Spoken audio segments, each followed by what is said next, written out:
Hey guys, in this video, I'm going to walk you through the steps on what you can try to do to fix talk-to-text features with your Google Keyboard on your smartphone. So I just ran into this issue the other day. I'm going to go through the steps of what I did to fix it. So the first thing we want to do is scroll down from the top of our smartphone. And what we're going to do from here is look for a little settings gear. What we're trying to do is open up our phone settings. And once we get into our settings, what we want to search for is our apps. So we're just going to type in apps and then select that option.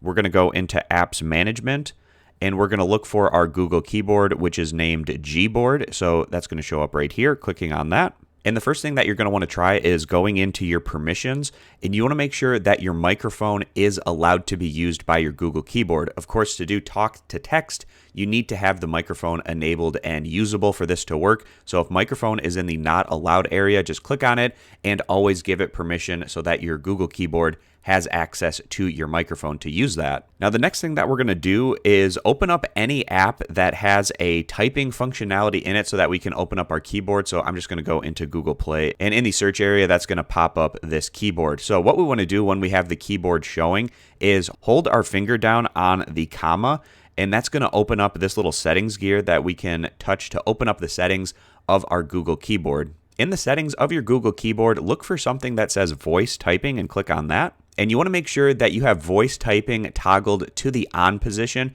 You can also toggle the faster voice typing on if you would like to do that. But first and foremost, you want to make sure that you have use voice typing toggled to the on position. So after doing those two things, now on my keyboard, I can use this little microphone and I can click on that. I can dictate what I want to be typed. This is one of my favorite features to use. I use it all the time. It's much faster than just manually typing things out. Being able to use your speech to type out exactly what you want using the microphone feature option in the Google Keyboard. So I hope this quick tutorial is helpful, going over what you can do to try to fix this feature in the Google Keyboard. I appreciate you guys stopping by and consider subscribing for more content in the future.